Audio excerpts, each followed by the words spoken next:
Olá pessoal, tudo bem com vocês? Tudo tranquilo?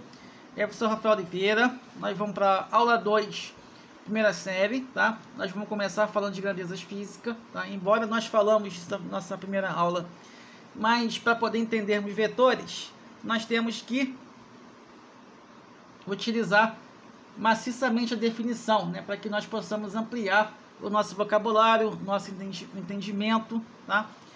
Inclusive na aula 1, nós vimos que grandeza é o quê? De quando você medir. Né? Você pode medir o comprimento, medir uma altura, medir uma temperatura, várias coisas que vocês quiserem. Tá? Em termos físicos, o quê? Divide grandezas escalares e grandezas vetoriais. Tá?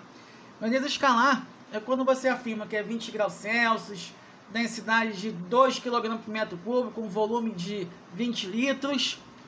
Você já está afirmando aquilo e você não precisa de direção, de sentido, de esquerda ou de direita, de cima ou de baixo, tá? O volume vocês encontram quando você for comprar a Coca-Cola, a Fanta Uva, o Sprite. Você vê o copo na medição para poder fazer um ingrediente, uma massa de pizza, uma massa de bolo, certo? Não precisa de módulo, direção e sentido, tá? Módulo dá uma ideia de tamanho. Se for intensidade for pouco, o módulo é pequeno. Se for maior, o módulo é maior. A direção é justamente quem? A reta, se pode ser vertical, horizontal ou inclinada, tá? E o sentido, né? Se é de esquerda para direita, de baixo para cima e de cima para baixo. Então, a grandeza escalar é basicamente o quê? Quando você afirma aquilo e você já aceita. Quantos anos você tem? Ah, eu tenho 16 anos. Também é uma grandeza escalar, correto? Então, grandezas vetoriais é o contrário, tá? Que são grandezas que possuem módulo, direção e sentido, né? Que é o campo elétrico, força e velocidade. Também o deslocamento. Você pode deslocar na vertical. Quando nós pegamos o elevador, nós subimos aqui em relação à vertical. Quando nós trafegamos, né, em relação à nossa pista, o nosso chão, nós estamos andando o quê? Pela horizontal, tá? Se você for colocar nesse diagrama, correto? Então são dois tipos de grandeza que dá uma ideia de direção e sentido. Pode ter uma força vertical, uma força horizontal, pode ter um campo elétrico na horizontal e na vertical, que vocês vão ver bem mais para frente, tá? E velocidade. É importante que vocês entendam o que? Uma ideia de vetor, tá? Então nós temos o seguinte, tá? Nós temos a questão dos vetores, né? Que é um vetor, um segmento orientado em módulo, que dá uma ideia de tamanho, direção, reta, suporte e sentido, tá? Esse A, B e C, como nós vamos ler? Isso aqui eu leio de vetor A, isso aqui eu leio de vetor B, isso aqui eu chamo de vetor C, tá? Quando eu falei a questão do tamanho, o módulo de C é maior do que o módulo de B, correto? E o módulo de B é menor do que o módulo de A, tá? Em outras palavras, C tem o maior módulo, por quê? Porque ele é o quê? O tamanho da reta é maior, correto? E o módulo A e o módulo B. E a questão da direção, a direção nós vemos o seguinte: para poder você ler o vetor, você lê para cá. Esse lado esquerdo aqui, essa ponta que não tem essa seta aqui, né? Que em termos de desenho nós chamamos de cota, tá? Isso aqui é minha origem, isso aqui é minha o quê? Extremidade. Certo? Então veja que o sentido é o quê? De esquerda para direita, de esquerda para direita e de esquerda para direita. Se fosse o contrário, seria de direita para esquerda. Se fosse assim, seria o quê? De baixo para cima ou de cima para baixo. Dependendo de onde está apontado essa origem, a extremidade. A extremidade sempre vai ser a seta. Correto? Aqui, né? Importante que nesse primeiro momento que vocês reconheçam, tá? O que é uma soma de vetor. Você vê o seguinte: o vetor U é igual a 5 e o V é igual a 4. Isso quer dizer o quê? Esse vetor U, isso aqui eu chamo de vetor V, certo? Se tivesse um A com uma seta em cima, eu chamo de vetor A. E se tivesse um B com uma seta em cima, eu chamo de vetor B, correto? Repare o que? Tem a mesma direção horizontal e de mesmo sentido, tá? Da esquerda para a direita. Então, se você quiser saber o tamanho disso aqui, vai ser o somatório do vetor U mais o somatório do vetor V, correto? Então, U mais V vai ser igual a 9. Tá? Então, isso vai ser meu módulo. Também podemos interpretar quando dois vetores estão na mesma direção de mesmo sentido, ou seja, se os dois vão para esquerda para direita ou vão da direita para a esquerda, eu sempre vou o quê? Vou somar. Correto? Como foi feito aqui. Tem o vetor U e o vetor V aqui. Beleza? Então, nós temos aqui a subtração de vetores, né? Nós temos aqui o vetor está inclinado para cá, para essa diagonal direita, outra para a diagonal para a esquerda. Segmento orientado para onde? Origem, extremidade. Origem, extremidade, tá? Quando estão em sentidos contrários, eu somo, tá? Porque o vetor negativo significa que está o quê? Sempre no sentido contrário da trajetória. Então, eu vou o quê? Vou diminuir.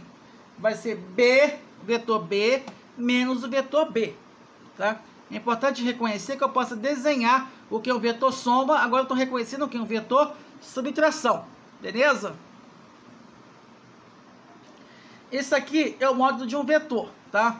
Nós temos o vetor AY, está na minha vertical, o meu vetor AX, correto? A soma disso aqui, né? Esse cateto aqui vai ser projeção desse cara aqui. Então, vai ser A de Y e AX. Se eu quiser saber a soma disso com mais isso, vai ser mais ou menos como é um teorema de Pitágoras, porque aqui forma o quê? Um ângulo de 90 graus, tá? Que na prática, né?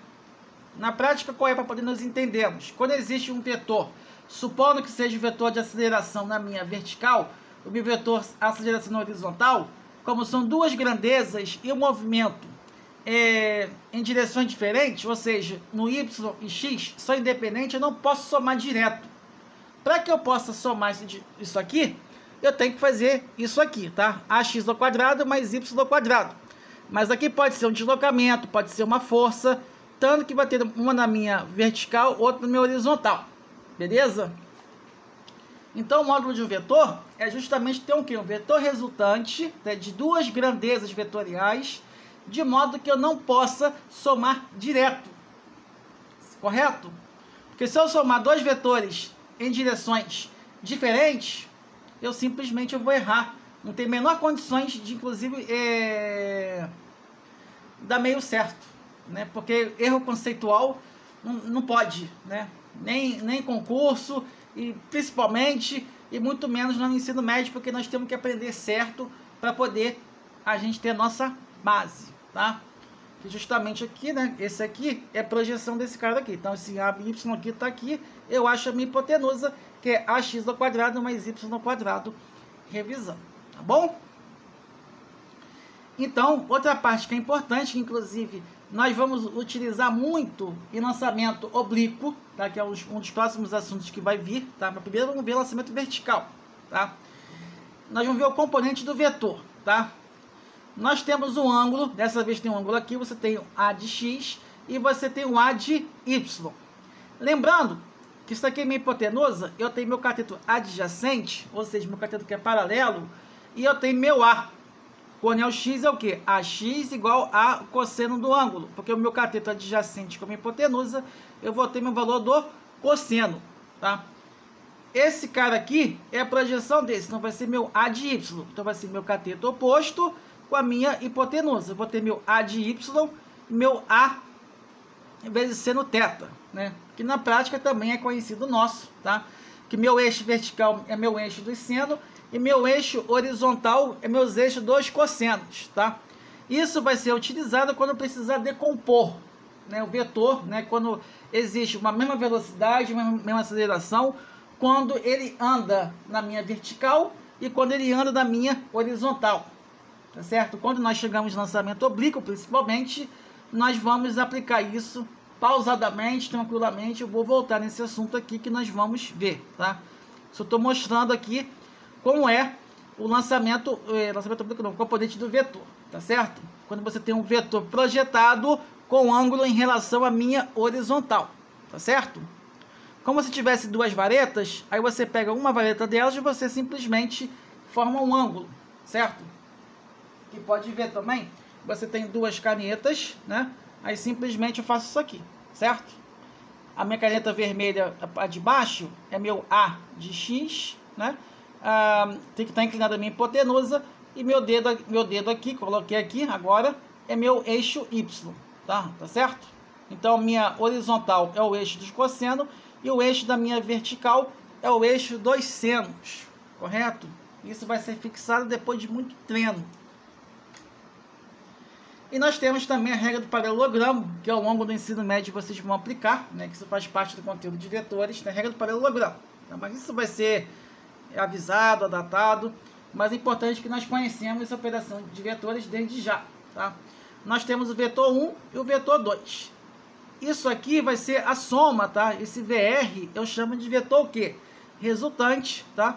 Aqui de cima aqui é minha projeção do vetor 2, isso aqui de baixo é minha projeção do vetor 1. Aqui nós vamos aplicar a famosa o quê?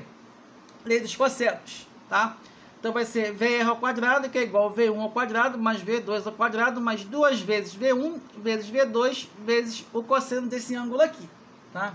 Nós chamamos de regra do paralelogramo, beleza?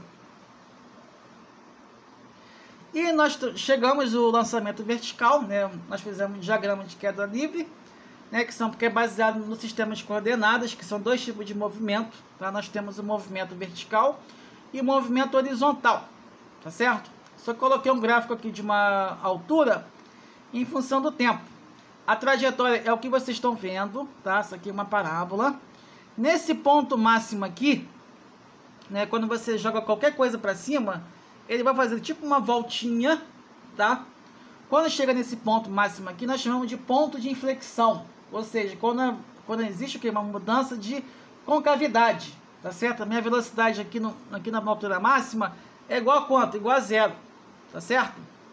Então, vai existir uma força atuando aqui, né? Que é uma força aqui para baixo, que eu vou chamar de força-peso, tá certo? Que é mg, correto?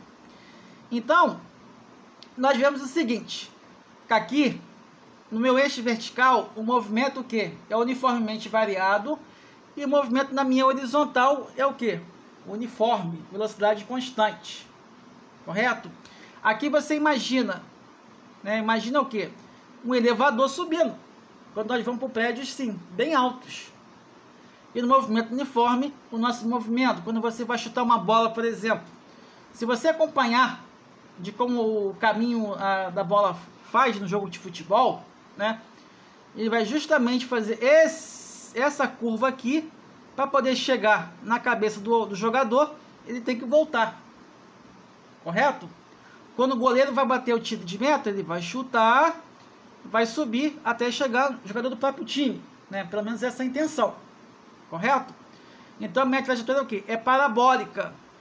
Que inclusive, né, em desenhos vem de forma errada. Que às vezes a pessoa sai do penhasco e cai reto, mas não. Mas para quem está vendo de fora, é uma trajetória parabólica, correto?